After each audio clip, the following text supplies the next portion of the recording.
The war has a taste. It tastes of dust, bitter roots, and the metallic tang of fear in the back of the throat. For the Hill clan, it is a war of slow attrition, a siege measured in ribs that show ever more sharply through stretched skin. Their leader, an old man whose face is a cracked riverbed of scars and losses, looks down from his rocky perch at the prize he can no longer claim, the river. It snakes through the valley below, a ribbon of life, its banks a lush green that mocks the parched. Brown highlands his people are forced to call home. The river is the territory of the other clan, the Ritter clan, and they are strong. This is the eternal engine of hominid history, resource competition. The war is not for glory or honor, but for the simple, brutal right to drink without fear, to catch the fat, slow fish in the shallows, to hunt the beasts that come to the water's edge. The fighting has been a grinding, bloody affair of skirmishes and ambushes.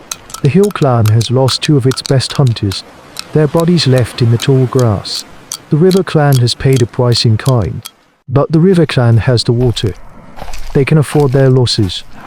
The Hill clan is bleeding out, not just from spear wounds, but from a deeper, more relentless hemorrhage of hunger and thirst. Then, the impossible happens. The leader of the River clan, a bull of a man, young and thick with muscle, walks out from his people's encampment into the open space between their territories.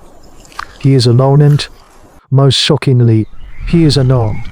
He carries no spear, no stone axe. In his hands, he holds a massive, roasted haunch of a ewe ox, its fatty skin glistening in the sun. He walks to a large, fat rock that has long marked the invisible line of battle and places the meet upon it. Next to it, he sets a large, greyish lump of rock salt, a treasure more precious than any weapon. The Hill clan watches from the rocks above, their bodies tensed, their minds a whirlwind of suspicion. This is a language they do not understand.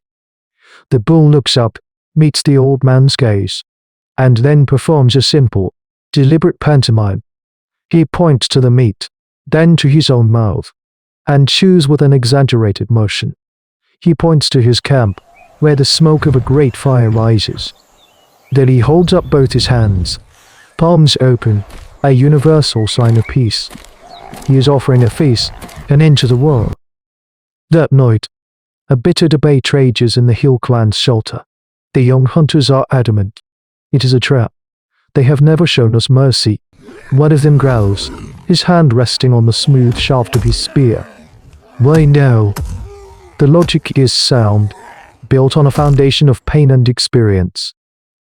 But the women are the ones who see the truth of their situation. One of them, the mother of the last hunter to die, speaks with a hollow voice, holding up her own stick-thin infant. She will be dead in a week, she says, her words dropping like stones into the silence. What is the difference between their spears and the slow spear of hunger? It is a choice between a certain death and a possible one. The old man listens, his heart a cold, heavy stone in his chest. Every instinct, owned by a lifetime of war, screams that it is a trap. But he looks at the faces of his people, the gaunt cheeks of the children, the dull, hopeless eyes of the hunters, and he knows he has no choice. He must wager the lives of his clan on the slimmest chance that this gesture is real. The next morning, he leads his people, 20 of them, down from the hills, leaving their weapons behind as a sign of their own good faith. They walk toward the river, toward the smell of roasting meat, and toward an enemy who is smiling for the first time in a year.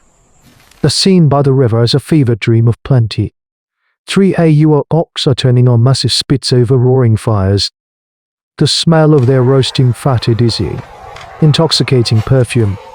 Their baskets woven from river reeds, overflowing with glistening fish, with sweet berries, with the pale, tender hearts of rushes. For the starving Hill clan, it is a vision of paradise. The bull, leader of the River clan, greets them with a wide, toothy grin. He clasps the arm of the old man, a gesture of warrior's respect, and leads him to the place of honor by the main fire. The hospitality is meticulous, almost theatrical. At last, The river clan they women bring collapse water on the in grassy shells, bank. offering it to the hill clan children first, a powerful gesture of peace. The men of the two clans, who were trying to kill each other just days before, sit in a large, mixed circle, their shoulders almost touching. The atmosphere is thick with a nervous, fragile hope. This is a moment of profound ritualized behavior, the sacred act of breaking bread. An instinct that runs as deep as the instinct for violence. The hill clan, disarmed and overwhelmed by the sheer abundance, begins to relax. The gnawing suspicion in their bellies is drowned out by the promise of the feast. They have made the right choice. The war is over. The bull stands, raising his hands for silence. He begins a low, rhythmic chant, a story song of the river, of its power, of its bounty. His people join in. Their voices a deep, resonant hum. It is a hypnotic, lulling sound. The old man from the hills watches him, a flicker of his older knees returning. He notes the way the bull's eyes are not on his guests, but are sweeping over his own men. A quick, almost imperceptible series of glances. He sees how the river clan hunters are seated, not randomly, but in a pattern. Each one with a hill clan member to their left and right. His blood runs cold. He has seen this kind of careful positioning before, not in a feast, but in an ambush. He looks around and sees that beside each river clan hunter, lying on the ground as if casually discarded, is a heavy, smooth river stone, of a size and shape perfect for gripping in the hand. It is not the sharpened spear of a warrior, but the bludgeon of a butcher. This is a different kind of weapon, for a different kind of war. He realizes the horrifying truth in a single, heart-stopping instant. The feast is not the end of the war. The feast is the war, its final, most brilliant tactic. The chant rises in volume, the rhythm growing faster, more insistent. The old man opens his mouth to scream a warning. But it is too late. The bull reaches the climax of his song, his voice rising to a sharp, high-pitched cry. It is the signal. In a single, perfectly coordinated moment, every river clan hunter grabs the stone beside him. Beaker, which a second before was filled with song, is now filled with the wet, percussive thud of rock striking bone. The massacre is a thing of horrifying, systematic efficiency. There is no struggle, no fight. The hill clan, alone, their bellies full, their minds softened by relief, are slaughtered where they sit. The old man is one of the first to die, the bull himself bringing a stone down on the back of his skull with a grunt of effort.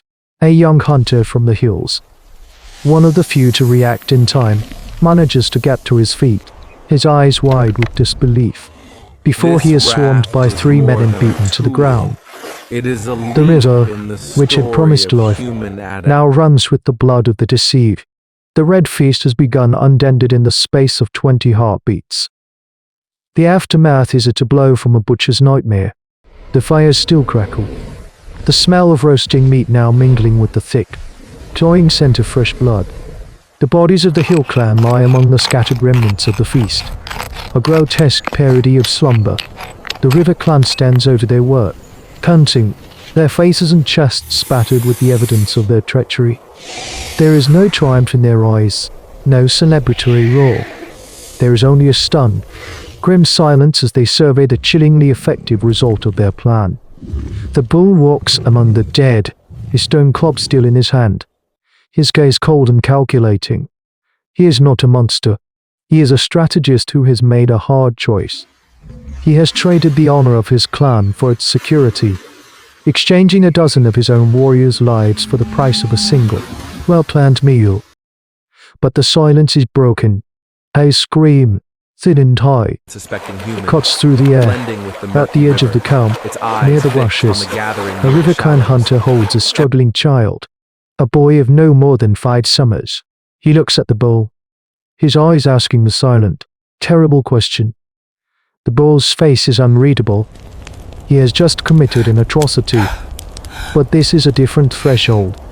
To kill a warrior is strategy. To kill a child is something else. Before he can decide, one of his own women, the one who first gave water to the hill clan children, lets out a choked cry and runs forward. She strikes the hunter's arm, not hurt, but with a gesture of pure moral revulsion. A flicker of something complex. Shame, perhaps, or a sudden understanding of the line they have crossed, passes over the bull's face. He gives a sharp, almost imperceptible shake of his head. The hunter, confused but obedient, releases the boy. The child, along with a handful of women and other children who were on the periphery of the slaughter, scrambles away into the darkness, their panicked cries fading into the night. They are the survivors, the ones who will carry the story. Their escape is not an act of mercy. It is a loose thread in the bull's perfect plan, a miscalculation born from a moment of hesitation. They are the seeds of a legend, the carriers of a new and terrible kind of knowledge that will be passed down through cultural transmission for 100 generations. The knowledge that a smile can be a weapon, that a shared meal can be a trap, that the bonds of trust can be twisted into a garrote. As dawn breaks, the River Clan begins the grim task of cleaning up. They do not mutilate the bodies. They perform a strange, almost respectful ritual. They paint the foreheads of the dead with red ochre, a mineral sacred to them, a symbol of blood and life. It is an act of anthropology that would puzzle any future observer, a gesture that seems to contradict the brutality of the act. Perhaps it is an apology to the spirits. Perhaps it is a way of marking their victory, of claiming not just the bodies but the very essence of their rivals. They drag the corpses to the river they fought for, and let the current take them. As the last body disappears into the brown water, the bull stands alone on the bank. He has won. The war is over. His people are safe. Their territory is secure. But he has unleashed a new kind of poison into the world. The poison of premeditated treachery. The silence that now hangs over his prosperous, victorious camp is a new kind, heavier and more profound than the silence of war. It is the silence of a world where no one can ever truly be trusted again. The Red Feast was a turning point, not in the physical evolution of Homo sapiens, but in the evolution of our darkness, the capacity for organized, strategic deception, for weaponizing the sacred rituals of peace, represents a terrifying cognitive leap. It demonstrates that the same intelligence that allowed us to create tools, track prey, and build communities could also be turned inward, creating weapons of social destruction. The story of that massacre, carried by the terrified survivors, would become a part of species' cultural DNA, a cautionary tale whispered around 1,000 campfires. It is the origin myth of betrayal, the primal source of our deepest social fears. Every handshake we offer with a hint of suspicion, every treaty signed with 100 clauses to prevent deception, every instinct that tells us something is too good to be true, is a faint echo of that terrible feast. The bull and his clan gained a reverent generation of peace, but they paid for it by teaching humanity the art of the perfect, unforgettable lie, a lesson that would stain our history with blood for all the millennia to come. The first weapon was not a rock, but a word of trust, offered and then betrayed. And what happens when the lie is told not to an enemy, but to your own?